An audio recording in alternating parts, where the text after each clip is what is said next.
Hello everyone, this is doctor Bhaskar Reddy గట్ల, consultant medical oncologist. So ఈరోజు మనం ఈ వీడియోలో చాలామంది ఓపీడీలో అడిగే క్వశ్చన్ గురించి మనం తెలుసుకుందాం. ఏంటంటే చాలామంది పేషెంట్స్ ఏమని అడుగుతుంటారంటే, సార్ కీమోలు పెడుతున్నారు కదా, కీమోలు ఎంతకాలం పెడతారు సార్ అని చెప్పేసి కామన్ క్వశ్చన్ అడుగుతున్నారు.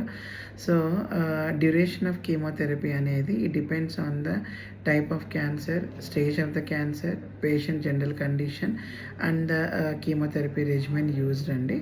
And most commonly most of the chemotherapies ఏంటంటే మనం ట్రీట్ చేసే ఇంటెంట్ బేస్ చేసుకొని కూడా మనం ప్లాన్ చేయడం జరుగుతుంది. లైక్ అంటే క్యూరేటివ్ ఇంటెంట్లో వాడుతున్నామా, లేకపోతే ప్యాలియేటివ్ ఇంటెంట్లో వాడుతున్నామా, లేకపోతే సర్జరీ కంటే ముందు వాడుతున్నామా న్యూ అడ్జువెంట్ సెట్టింగ్లో అనే దాని మీద బేస్ చేసుకొని కూడా so duration of the cycle అనేది డిపెండ్ అయి ఉంటుంది.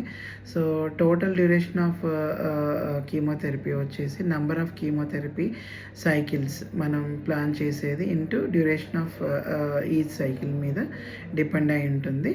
సో యూజువల్గా అయితే మనం కీమోథెరపీస్ 2 నుంచి 3 వారాలు మధ్యలో మనం గ్యాప్తో ప్లాన్ చేయడం జరుగుతుంది. సో కొన్నిసార్లు 4 వీక్స్ ఆఫ్ గ్యాప్ కూడా ఉంటుందన్నమాట. సో ఫర్ ఎగ్జాంపుల్ బెండమోస్ రిట్యూక్సిమాబ్ తీసుకున్నట్లయితే అది వన్స్ ఇన్ ఎవ్రీ 4 వీక్స్ ఇవ్వడం జరుగుతుంది. సో అండ్ కామన్గా యూజ్ చేసే ప్రోటోకాల్స్లో ప్యాక్లీ కార్బో కానీ ఇంకా అదర్ ప్రోటోకాల్స్లో అయితే 3 వీక్లీ గ్యాప్ అనేది ఉంటుంది. అండ్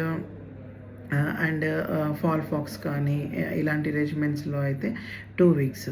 అండ్ కొన్ని డోస్ ఇంటెన్స్ రెజిమెంట్స్ కూడా 2 వీక్స్ గ్యాప్తో ఇవ్వడం జరుగుతుంది. అలాంటి వాళ్ళకి గ్రోత్ ఫ్యాక్టర్ సపోర్ట్ అనేది యాడ్ చేయడం జరుగుతుంది.